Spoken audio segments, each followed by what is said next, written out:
पूरे north India में heavy rainfall देखने को मिल रही है। देश के कैपिटल दिल्ली के बहुत सारे एरिया पानी में डूबे हुए हैं। भारत में जुलाई मंथ में जितनी बारिश होती है उसके कंपैरिजन में इस साल 30% ज़्यादा बारिश हुई है। तो वही नॉर्थ वेस्ट रीजन में बारिश 52% ज़्यादा हुई है। आखिर क्या रीज़न है इस साल इतनी ज़्यादा बारिश होने का, और दिल्ली में सिचुएशन किन कारणों के चलते इतनी खराब हुई है, जानते हैं आज की वीडियो में। अब नॉर्थ वेस्ट रीजन में इतनी हैवी रेन होने का बहुत बड़ा रीजन है मानसून विंड और वेस्टर्न डिस्टर्बेंस का आपस में मिलना। बेसिकली वेस्टर्न डिस्टर्बेंस एक लो प्रेशर सिस्टम होता है जो स्टॉर्म को क्रिएट करता है और मेडिटेरियन सी में ओरिजिनेट होता है और सेंट्रल एशिया की ओर बढ़ता है, और जैसे जैसे ये बढ़ता है वैसे वैसे ही ये मौसम में चेंजेस करता रहता है। साथ ही नॉर्थ वेस्ट इंडिया में ऑलरेडी मानसून एक्टिव कंडीशन में था और मेनली इन दोनों के इंटरेक्शन के चलते ये हवाएं भारत के नॉर्थ वेस्ट एरिया में घूम रही है और जिसके चलते हैवी रेन इस रीजन में हो रही है। इस हैवी रेन के चलते हिमाचल और उत्तराखंड में हालात बहुत गंभीर हो गए हैं। इवन हिमाचल प्रदेश के सीएम ने लोगों को घर में रहने के लिए कहा है। साथ ही बारिश के चलते हिमाचल को अब तक 3000 करोड़ से ज्यादा का नुकसान हो चुका है। तो वही 17 से ज्यादा लोगों को अपनी जान गंवानी पड़ी।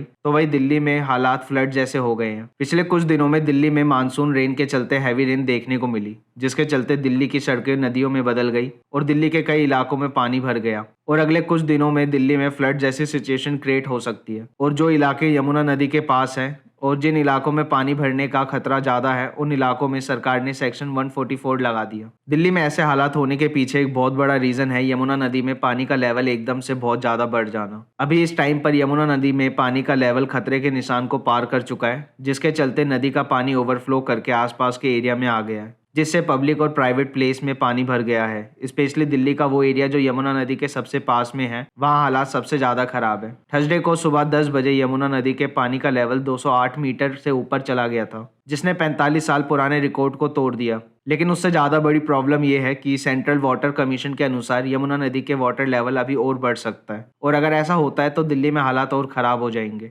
इसके अलावा दिल्ली में लगातार बारिश हो रही है और बहुत कम टाइम में दिल्ली में हैवी रेन देखने को मिली। अब जब बारिश लंबे समय तक रुक रुक कर होती है तो ड्रेनेज के जरिए पानी को शहर से बाहर निकलने का टाइम मिल जाता है। लेकिन एक तरफ जहाँ दिल्ली में यमुना के पानी का लेवल ऊपर होता गया तो वहीं दूसरी तरफ तेज बारिश ने हालात को और बुरे कर दिए। अब यमुना नदी में वाटर लेवल खतरे के निशान को पार कर चुका है और एकदम से यमुना नदी में पानी के इतने बढ़ने का एक बहुत बड़ा रीजन है हरियाणा के हथनी कुंड बैरेज से यमुना में ज्यादा मात्रा में पानी का छोड़ा जाना, जिसने नदी के पानी का लेवल को बढ़ा दिया। हरियाणा में मौजूद इस हथनी कुंड बैरेज दिल्ली से लगभग 180 किलोमीटर दूर है और नॉर्मली दिल्ली तक पानी को पहुंचने में 2 से 3 दिन लगते हैं। लेकिन इस साल हथनी कुंड से छोड़ा गए पानी को यमुना तक पहुंचने में कम टाइम लगा, जिसका एक बड़ा रीजन है इस बैरेज में मिट्टी या गाद का इकट्ठा होना, जिससे पानी के बहने का रास्ता कम हो जाता है, जिसके चलते पानी के बहने का फ्लो तेज हो गया। एग्जाम्पल के लिए जब किसी डैम को ओपन किया जाता है और एक छोटे से रास्ते से पानी को निकाला जाता है तो प्रेशर के चलते पानी बहुत स्पीड से निकलता है।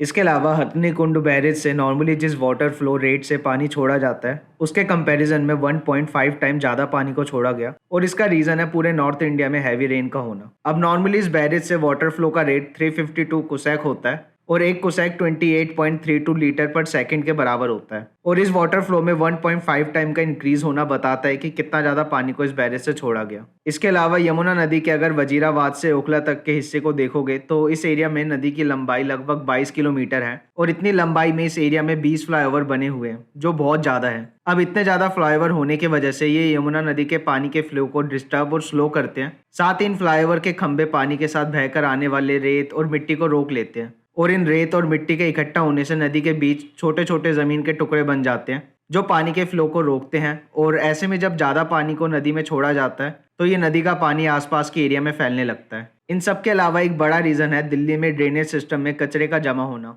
अब दिल्ली के रोड के किनारों पर या कॉलोनी में ड्रेन में पानी जाने की जगह होती है, उसको कई बार ठीक से साफ नहीं किया जाता तो कई बार कचरे को रोड से हटाया नहीं जाता, जिसके चलते जब भी बारिश होती है तो वो पानी सारे कचरे को अपने साथ खींच लेती है, जिसके चलते ड्रेन का रास्ता बंद हो जाता है और ड्रेन में पानी ना जाने के चलते सारा पानी शहर में इकट्ठा हो जाता है। बाकी नॉर्थ इंडिया के इस सिचुएशन पर आपका क्या ओपिनियन है मुझे कमेंट में बताओ। वीडियो को लाइक करो और चैनल को सब्सक्राइब कर लो। मैं मिलता हूँ आपसे अगली वीडियो में। Goodbye for now and have a good day to all of you.